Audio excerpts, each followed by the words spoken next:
On episode 197 of the 40 Plus Fitness podcast, I share 11 of my favorite sleep tips.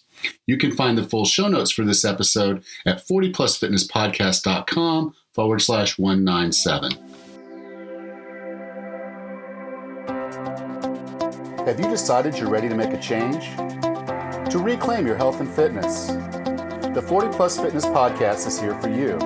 I'm your host, Alan Meisner. I'm an NSAM certified personal trainer with a specialization in corrective exercise and fitness nutrition. Let me be your coach as you find your way on your health and fitness journey. All right, let's go. So welcome to January. So if your New Year's resolution is to lose weight, I've got something for you. Surefire Results for Weight Loss is my new program. It's a 28-day program with 3 simple lifestyle changes that are going to help you drop the weight.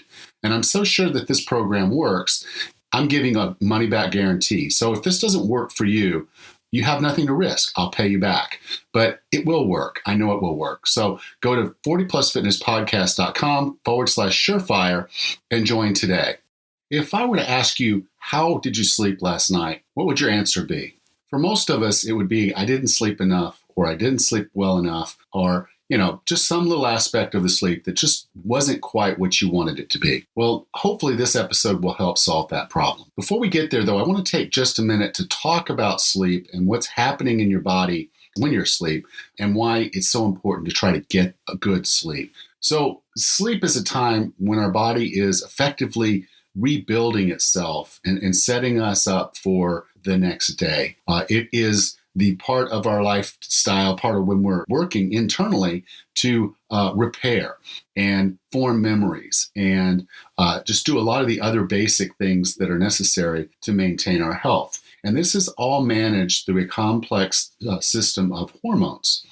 And so it's the sleep process that we would go through at night that effectively puts us in a good hormone balance, because getting that good sleep means that we're on a good circadian rhythm, which is exactly what our hormones need for us to live happy and healthy lives. So why is it so difficult for us to get sleep? Well, that's a complex problem, but it really does come down to lifestyle. We have a very different lifestyle than we had when we were hunters and gatherers. So if you kind of compare what is going on today into what they had, probably the worst thing that ever happened to us from a health perspective was the invention of the light bulb. The fact that we can have lights on 24/7 and typically not the best light for us to function when we need to be sleeping, it's really created a situation where we're forcing ourselves to stay up longer than we normally would have. So if you kind of look back at the time when we were hunters and gatherers, we basically sleep at night. So we'd get up in the morning, the sun rising would be a kind of a natural, gentle way to kind of bring us up and out of sleep at a normal time. And that would be based on our sleep patterns, normal sleep patterns that I'll talk about in a little bit. But we'd wake up, and then we would spend the day hunting, gathering, foraging. And then in the evenings, we'd come together, we'd eat, and while we may have a fire going, that fire is generally an orange light. And if you look at the sunsets, you'll notice that it's generally a red or orange, or it has more of that flavor, that color in the evening. During the day, we see blue. And so the juxtaposition between the blue light and the orange light and red light does really matter to the way our brains process the chemicals that help us sleep. So I'm going to go over some of my favorite tips for getting better sleep. And these probably won't come as any surprise to you, but I do want to share them with you. And I want you to really take to heart as we go into this next year that getting good sleep is a base fundamental for being healthier. If you're not sleeping well, you're missing the boat on something that's very, very important in managing your health and fitness.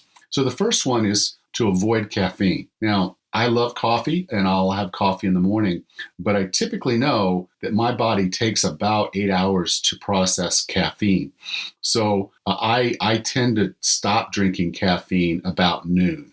Every once in a while, I might have some around 2 o'clock, but I notice that my sleep is not quite as good if I do, and I notice that I end up staying up a little bit longer if I do. So I like to stop drinking caffeine in my beverages by about noon, and then what I find is that helps me at about 8:30, which is when I typically go to bed.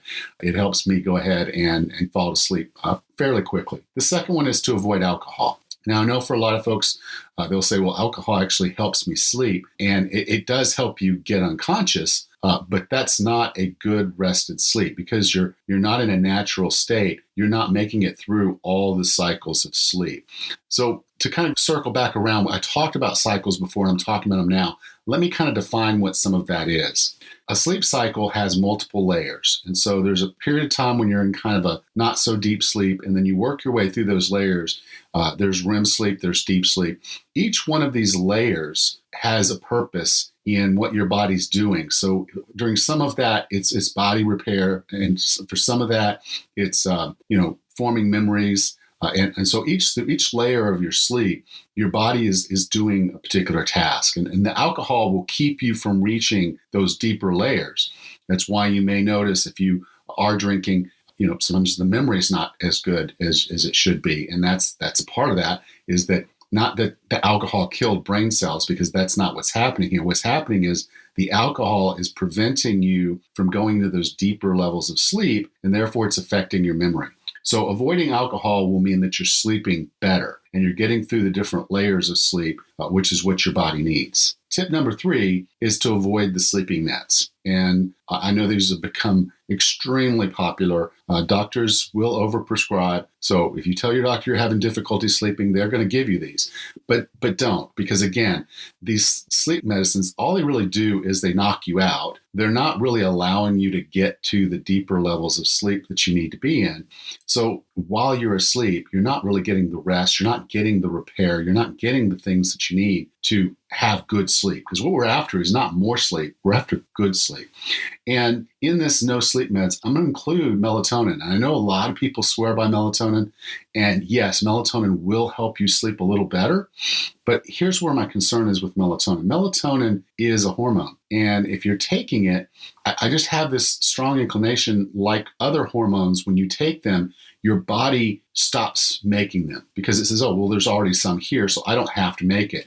And over time, that can become a dependency where your body just won't make the stuff. Now, I haven't seen any studies that have said that taking melatonin will prevent your body from making melatonin, but it's just, again, I stray away from taking hormones when I know my body could make those hormones because it's just not how I want to live my life. Now, there's good reasons to do hormone therapy when it's the right time, but melatonin is one of those things your body can make if you just eat well and live your life. So tip number 4 is to avoid screens. So we talked a little bit about the red light, blue light screens. Almost all screens, be it a TV screen, computer screen, or your phone or tablet, all use blue light as their source. So you're looking directly into a blue light after it starts getting dark. You're telling your body, your brain, that it's still daytime. So we need to stay awake. And you're not letting the natural cycle of the day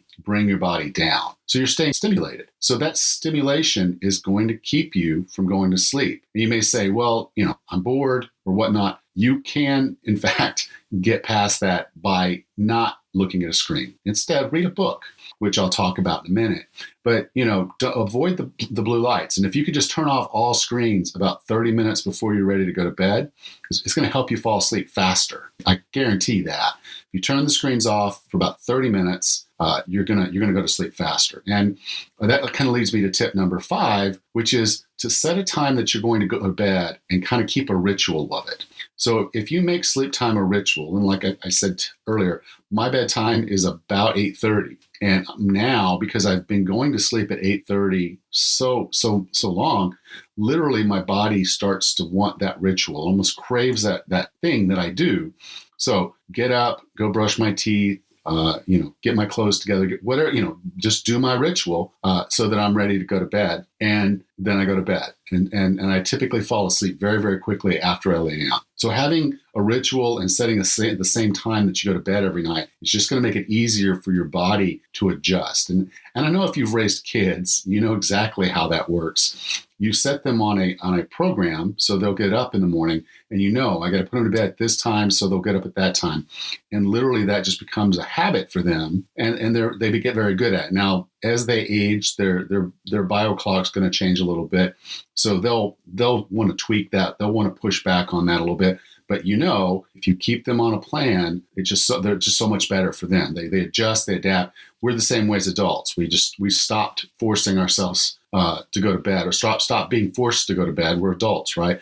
But forcing yourself and saying, this is my bedtime, and going in will help you sleep better. So those times that maybe you're not sleeping, you're having some difficulty, maybe you wake up and you're laying there for a while and you're like, okay, I'm not falling back asleep. Reading fiction in a hard book, so not a hardback or paperback, whatever, but reading fiction is going to be what you want to do. That will keep your mind focused on something that's purely entertainment. It's not going to have you now making up a whole list of 1,000 things that you need to do tomorrow. If you focus on the fiction and read just from a regular book, you can do that under a non-blue light. So if you have a red light or if you have a candle, perfect. This is a good time to use those. Get the book out and read from a physical book for a little while. You'll notice yourself naturally want to start kind of getting back into bed and back to sleep faster than you would if you pick up your phone and you start messing around on Facebook. It's just going to keep from stimulating you thinking all the things that you need to think, and they're not going to be dealing with the blue light. So very, very big one. If you do wake up and you have to get up, I would just have a fiction book and find a candle and sit down and do a little reading. Okay, number 7 starts to talk about our sleep areas. The next few are going to be about our sleep area. And so the dark room is very, very important. If you have that big dial on your rate clock, that's going to wake you up in the morning, that clock is very, very bright. And that's one of the difficulties I have when I stay in a hotel room is they have lights everywhere. Some things that you can do if you have these different things around your room that have lights is cover them up. I'll go grab a dish towel if I'm staying in a hotel and I'll lay it over the clock radio. If I see other lights around the room, I try to, again, cover them up. Obviously, in a hotel room, they have a TV. You should never have a TV in your bedroom, ever. There's no reason for there to be a TV in your bedroom at all. But if there's one in there, you'll notice that there's typically some light source that's coming off of that TV, even when it's turned off. Cover that up as well. So get the room as dark as you possibly can. You can get the shades that will do a dark out of the room. Very, very good to have a very, very dark room. It'll help you sleep better. The other thing is to have a cold room. My wife really has difficulties with me, but I really like the room I'm sleeping in to be about 64 degrees. So at 64 degrees, I get up underneath the sheet and maybe cover, and I'm going to sleep just fine.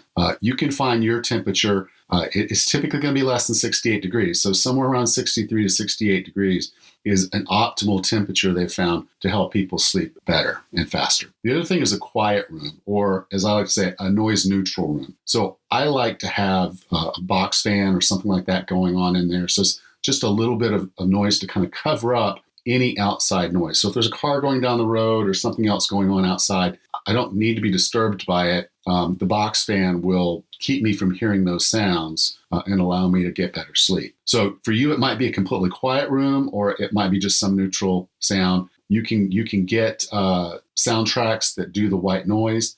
That's another good way to look at it. So kind of mess around and figure out what works best for you, but find that sound or silence that best suits your sleeping. Okay, and so that kind of covers the room. If your room's cold, dark, and quiet, effectively that's going to be the best environment for you to sleep. So now you're asleep, and I told you to dark out the room. So you're not going to get that early morning, sun rising for the gentle wake up. But one thing I would say is try to go to bed early enough where you can wake up without an alarm clock. And why do I say that? Well, typically the alarm clock is not set to your biorhythm, to what's going on when you're asleep. So as you're going through your sleep cycles, the best time for you to wake up is as you're coming out of deep sleep and you're getting into that shallow sleep. So I know from experience of using some apps and some other things is that my standard sleep cycle is about 90 minutes. And so if I go 90 minutes, that literally puts me through a full sleep cycle and I'm good. And I usually get about 5 of those a night on a good night.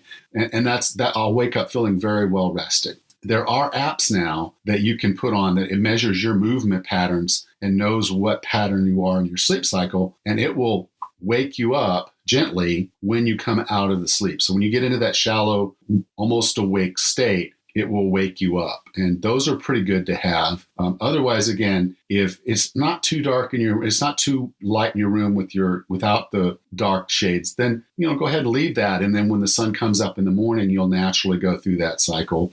And then there are some alarm clocks that you can buy that literally are just a light. They light up the room slowly, similar to the way that the sunrise would. And that way, as you come out of your deeper sleep into that more shallow sleep, you notice that the room is starting to lighten up, and that can bring you out. So there's tools you can use to kind of equate what we've done in the past. The core of it is this, is that beeping, chiming alarm clock, unless you just absolutely have to be up at a given point in time, are really not the best way to wake up. You're already coming out of sleep in a generally stressed state. Your cortisol is higher.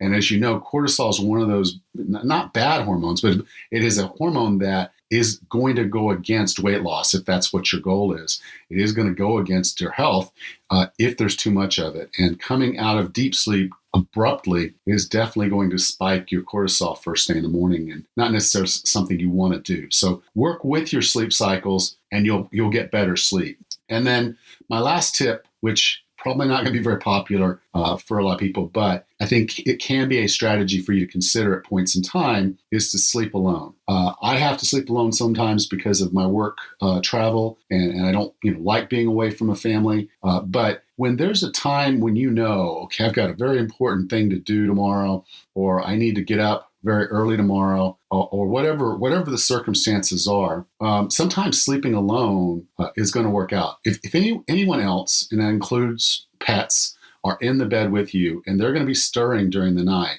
they're going to be disturbing your sleep. And I know you know this if you've been a parent. Every little noise in the house is when you're a parent wakes you up. And if you have the baby sleeping close or even in the bed with you, as they stir, they're bringing you out of that deep sleep. And you never... And I can tell you the reason you're hearing all those sounds is because you're not getting into deep sleep. And that's why sleep deprivation is so much for parents. It's not that the parents aren't sleeping. It's that they're constantly not in a deep sleep because they're waiting for a sound. And if they were able to go through a full cycle, they wouldn't feel as bad when they woke up. Of course, the baby doesn't know your sleep cycles either. So they're going to cry when they need to cry. And we have to deal with that. But I only say that to say, if sleep is something that you're really struggling with, consider taking some nights to yourself in your own bed, in your own room, so that you're not getting disturbed by others. And maybe it works out where, the people around you aren't moving around. You don't have pets on the bed, all those different things that can disturb you. Maybe that works out for you. But if you're struggling with sleep and you need to get better sleep, take a break every once in a while for yourself, for your health, and consider sleeping alone. So again, probably not a popular one, probably not one you're going to do, but I had to put it out there. Okay, so let's do a little recap on this. We know why sleep's important to us, so what are some of the tips that I've shared today? First, avoid caffeine. Your body's going to metabolize caffeine at a different rate than mine do. I know it takes me about 8 hours to fully metabolize the caffeine, so I stop drinking coffee before noon, so I can go to bed at 8:30. Avoid alcohol. Alcohol is not going to allow you to get into the deep sleep that you need. So, the more you're drinking, the more often you're drinking, the more you're basically disrupting your sleep patterns. And that's going to mean that you're not getting good sleep, which is what we're after. Okay, avoid sleep meds to include melatonin. Melatonin is putting you into deep sleep. You're going through the cycles, no problem there. I'm just concerned about taking hormones and that your body would naturally produce. It's better to do it naturally. And then again, the sleep meds are like the alcohol, not going to let you get into the proper sleep. So, just avoid those and let's focus on some of these other things that we can do. Avoid the screens, just put a timeout on it, half an hour before your stated bedtime, turn them off. And if nothing else, and you don't need a half an hour to go through your bed ritual, get a book of fiction, turn on light a candle, sit down and do a little bit of light reading of a fiction book, which is tip number 6. Tip number 5, which I'll take a step back, is that thing. Go to bed at the same time. Have a ritual, have a pattern. So if you turn off the screens half an hour before you go to bed, you pick up a fiction book, or maybe you go do some journaling, get a book and get a pen, do a little bit of journaling, and nothing deep, but just a little bit of journaling, or read a book of fiction. All those things together are going to put you in a very good state. And if you're having that normal bedtime all the time, just like it worked when you were raising your kids, it just puts you in a frame of mind that just Let's put you on a natural pattern, and you just get used to it and you just feel it. Just, it's that time. Let's go do this. Okay, the next three relate to the space that you're going to sleep in. Have a dark room, have the room cold, and make sure that it's a quiet or at least noise neutral room.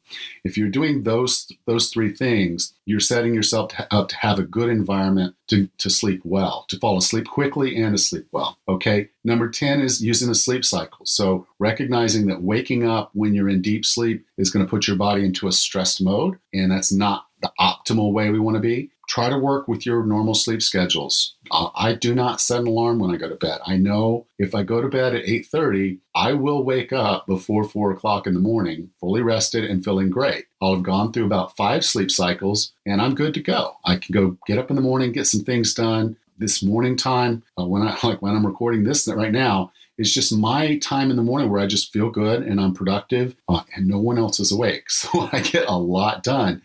Knowing what time you need to wake up, setting your time to go to bed, and just working with your sleep cycles to just naturally wake up when you need to wake up and when your body's ready to wake up is going to make sure that sleep is optimized for you each and every night. And then finally, for that time that you really do need to kind of bone up on your sleep and really get some good sleep so you can be productive and get things done, consider sleeping alone. The more you have in the bed with you that's moving and stirring, the more likely you are to be stirred and awakened, and it just doesn't let you finish those patterns. So these tips that I give you, they're only going to help you if you implement them. And any of these things that I'm telling you to avoid, if you do them, you're doing them at the jeopardy of your sleep. And sleep is such an important thing that I do hope you'll take that to heart. So hope you enjoyed the tips that I've shared today. So if you took something valuable from today's lesson, would you share it with friends and family? Thank you. Next time on the 40 Plus Fitness podcast, we meet Dr. Richard Furman and discuss his book, Your Cholesterol Matters. Until then, have a happy and healthy day.